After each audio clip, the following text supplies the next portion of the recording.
Tu regardes ce match, tu regardes l'évolution du match. On mène 2-1. Moi, j'ai peur du 2-2. Je me dis, à tout moment, ils peuvent revenir. À tout moment, ces tocards-là d'Arsenal peuvent encore me lâcher parce que je les connais. Heureusement, on a tenu. Heureusement, qu'en toute fin de rencontre, le ballon frappe le poteau et tout ça dans un angle impossible. Mais à un moment donné, je me suis dit, ils vont revenir 2-2. Salam, salam, outsider, le débrief commence. Maintenant, Arsenal l'emporte aujourd'hui 2-1 face à Tottenham. Franchement, il n'y a rien à dire. Un match relativement sérieux de la part des Gunners. Cependant, j'ai beaucoup de choses à dire. Le problème, il est simple, c'est que déjà, je suis content. Cette équipe, elle s'est gérée. Ces derniers temps, on s'était pas géré. On s'est fait éliminer de la coupe ici par Manchester United. On a perdu face à Newcastle 2-0 en demi-finale aller de Carabao Cup. C'est des résultats qui étaient vachement décevants pour ce début 2025. En sachant que, en début d'année, on avait des résolutions. Notre résolution, c'était laquelle? D'être champion. On sera peut-être pas champion, mais aujourd'hui, au moins, on a réussi à rattraper des points. Sur qui? Sur le possible futur champion. Liverpool. Liverpool a perdu des points hier. On était là, on était présent, on a vu. Manchester City a perdu des points hier. On était là, on était présent, on a vu. Chelsea, j'en parle même pas. Vous-même, vous savez. Donc du coup, Arsenal se devait dès aujourd'hui de retrouver le chemin de la victoire face à Tottenham. Et on a gagné 2-1. Franchement, je suis très content. Ça fait plaisir. Maintenant, j'ai des problèmes. Cette équipe-là, elle est nulle. La dernière fois, j'avais dit ici que j'étais en battle contre la fanbase d'Arsenal, qui eux, ils sont là et tout est beau et tout est mignon. Ça, c'est leur problème à eux, franchement. Moi, je suis pas de ceux-là. Aujourd'hui, on joue face à Tottenham. Franchement, on va être très sérieux. J'ai un sérieux problème. Comment est-ce que, je dis bien, comment est-ce que cette équipe d'Arsenal-là peut laisser Son Heung-min aussi seul devant la surface de réparation? C'est pas sérieux. On peut pas avoir un corner. Tout le monde est positionné. C'est nous, quand on a des corners, on traumatise les autres. Mais il n'y a personne chez nous pour dire faites attention au joueur le plus dangereux dans l'équipe adverse. Son Heung-min est tout seul devant la surface de réparation. Il a le temps d'ajuster sa frappe. On n'a pas de chance. Le ballon, il est contré. Heureusement qu'Arsenal a réagi. Ironie du sort, sur corner. Gabriel vient claquer ce but-là. Et ensuite, Trossard vient tuer le match. Il n'y a pas de problème. Mais le problème, c'est qu'on n'a pas de joueurs. Aujourd'hui, on a mis 2 buts. Tant mieux, c'est vrai. Mais Kai Havertz, encore une fois, il a des occasions de numéro 9, des occasions dangereuses. Il réussit pas à marquer, c'est un tout petit peu dommage. Gabriel Jesus, tu l'as perdu. Tu regardes ce match, tu regardes l'évolution du match. On mène 2-1. Moi, j'ai peur du 2-2. Je me dis, à tout moment, ils peuvent revenir. À tout moment, ces tocards-là d'Arsenal peuvent encore me lâcher parce que je les connais. Heureusement, on a tenu. Heureusement, qu'en toute fin de rencontre, le ballon frappe le poteau et tout ça dans un angle impossible. Mais à un moment donné, je me suis dit, ils vont revenir 2-2. L'autre côté, il fait des changements. Si tu regardes bien, il fait rentrer Brendan Johnson, Richarlison et Maddison. Franchement, que des sons, que des enfants. Des boys qui sont là pour claquer des buts.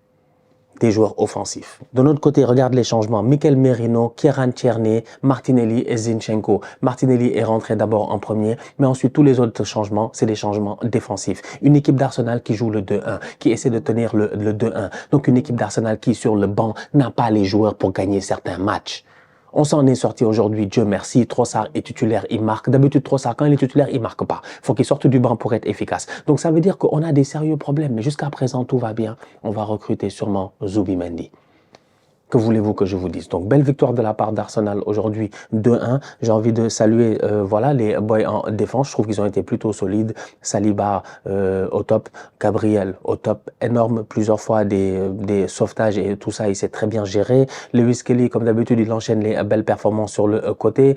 Timber, j'en parle même pas. Le milieu de terrain, ça va, c'est correct. Franchement, ça joue très bien. Martin Odegaard a la liberté qu'il veut. Au niveau de Tottenham, aujourd'hui, ils ont galéré, que ce soit Bissouma, que ce soit Matar Sarr, ils sont sortis tous à la mi-temps, ils ont galéré. Au milieu de terrain, on avait vraiment la liberté qu'on voulait. On arrivait plus ou moins à essayer de créer les décalages qu'on voulait sur les côtés, mais c'est faible.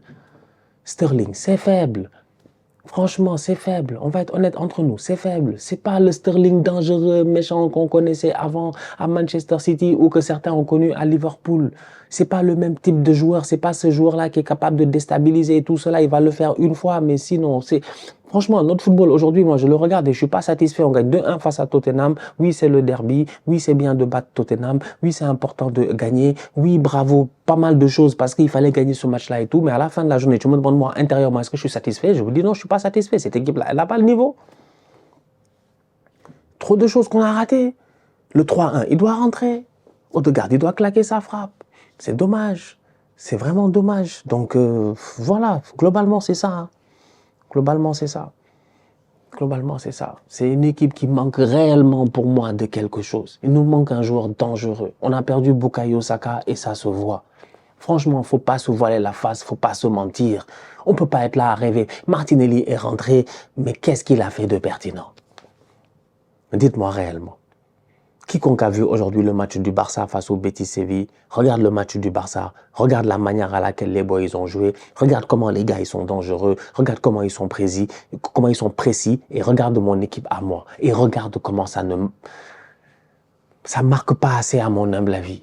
Et c'est dommage, parce que ça se crée des occasions, parce que encore une fois, voilà, ça se crée des occasions, mais même là aujourd'hui encore, on a réussi à dépasser nos expected goals.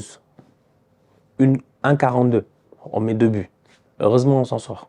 C'est pour dire. Gabriel, c'est parce que le ballon, il est contré, tout ça, que ça rentre. Donc, c'est faible. On va être honnête, quoi. Franchement, on va être très honnête. L'équipe, elle est pas... Voilà, c'est dommage. Pendant 2 ans, on était là, l'éléphant, il est sur l'arbre, il est sur l'arbre. À la fin de la journée, aujourd'hui, oui, c'est bien. J'espère qu'on va revenir sur Liverpool. Mais d'ici au moins le 31, s'il vous plaît, recrute des joueurs. Sur le banc, il a des boys là. Je sais pas, en fait, c'est quoi le problème. On n'a pas d'argent. Sur le banc, il a 2 boys de l'académie, Nathan et puis Ismaël. Des boys, moi, personnellement, je les connais pas réellement. Je sais pas, peut-être donne la chance à ces enfants-là. Peut-être que dans ces enfants-là, il y a une pépite qui se cache, quelqu'un qui peut nous bluffer, je ne sais pas. Mais aujourd'hui, c'est vraiment difficile au niveau d'Arsenal. Quand je vois le match, personnellement, je ne suis pas satisfait. Quand je vois l'évolution dans la rencontre, je ne suis pas satisfait. S'il n'y a pas ce coup du sort là sur corner, on ne revient pas au score. Si Trossard ne réussit pas à tromper un gardien qui fait le malin, tout le match il fait le malin, le gardien, c'était évident qu'à un moment donné, sur la frappe de Trossard, il n'allait pas se gérer. Il fait beaucoup d'erreurs, tout ça. Ils ont fait beaucoup d'erreurs défensivement aujourd'hui, Tottenham. Ils ne sont pas très forts en fait. Donc, ce genre de match-là, on doit les gagner 4-0, 5-0, passer à autre chose. Donc, ça montre qu'il nous manque vraiment quelque chose. Mais, comme j'ai dit, comme tout va bien, Super Mick Arteta, we're very happy, machin. On va rien dire. Donc, victoire d'Arsenal 2-1 aujourd'hui. Arsenal se gère. Tout le monde pensait qu'on allait choke. On n'a pas choke. L'essentiel, c'est les 3 points. Mais intérieurement, en termes de satisfaction, de ce que je veux voir, d'efficacité de jeu, je reste dubitatif. Voilà. La famille, on se capte très bientôt. Avant de vous dire, on se capte d'ailleurs, parce qu'avant qu'on se capte, prochain match d'Arsenal, il faut que je regarde mon calendrier, parce que c'est nul. Aston Villa, non, n'est-ce pas? Prochain Aston Villa, ce week-end, à domicile. On enchaîne encore une fois, on a 5 matchs d'affilée à domicile. On a perdu face à Newcastle, on a perdu face à Manchester City, donc les 2 premiers, on les a perdus. Le 3e face à Tottenham, on l'a gagné aujourd'hui. Ça va tranquille, mais on peut mieux faire. Prochain match, Aston Villa à domicile. Important, ils sont chauds, ils ont gagné aujourd'hui. 1-0 face à Everton. Aston Villa se bat toujours pour essayer de se positionner dans les places européennes derrière Manchester City et tout. C'est eux qui nous ont empêchés d'être champions un tout petit peu la saison passée en nous battant à l'aller et au retour. Oli Watkins est encore une fois chaud. Va falloir qu'on se gère. Donc, prochain match d'Arsenal, Aston Villa. J'espère que j'aurai pas à être fâché. Aujourd'hui, au moins, je suis pas fâché. Je suis tranquille. Je suis neutre. Je suis posé. Voilà. La famille, on se capte très bientôt pour une nouvelle vidéo. D'ici là, on continue à liker, on continue à partager. On s'abonne. On est ensemble, on reste en santé. C'est toujours le plus important. Tous outsiders.